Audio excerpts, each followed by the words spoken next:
Hello and welcome to this week's mini session, which is all about self-trust. Such an important topic, this one. It's right at the heart of my 28-day Mindbody Retreat, which is an extension of the work I do in private sessions.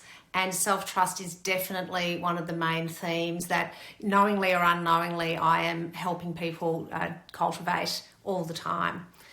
And it's important because without self-trust, your nervous system, your threat detection system, your sensing experience won't easily regulate perceived threat. That sense of something's not quite right here. You won't have an inner compass, so you won't know what to do, and you won't necessarily trust or be able to rely on yourself to cope in really difficult situations. So self-trust is really, really important. It's also really important to, this is not about knowing everything. This is about trusting that when you don't know something, you'll know how to find it out. So it's about being resourceful. It's about being self-reliant, lots of self-words in here.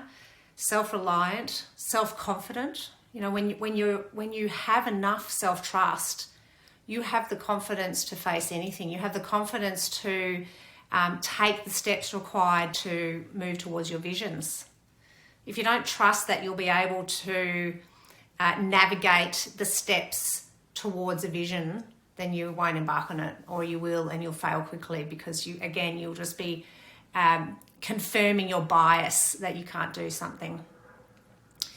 Self-trust is about integrity, that when I say this is what I'm going to do, that I trust that I'll be able to follow through. And it's about my capacity to manage my emotions as they come and go, as they rise and become very strong, that I can sit with that. And also, if I become really distressed, that I trust that I can ask for support.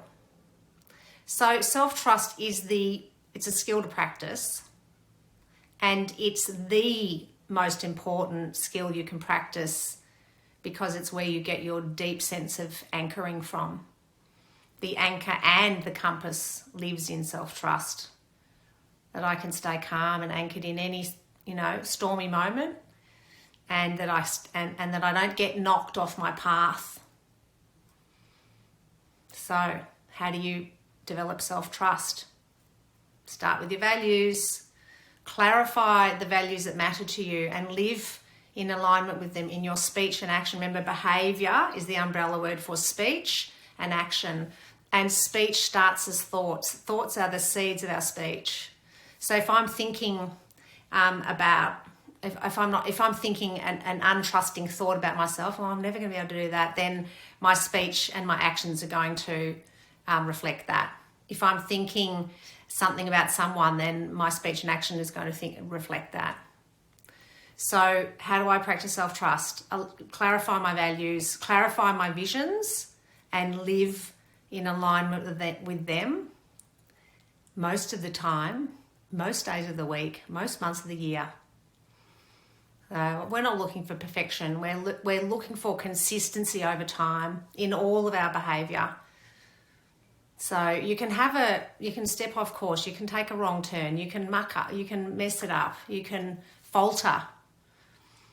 But again, self-trust is the knowing that I have that if I do go off course, I'll know how to get back on course, and I have the capacity to do that.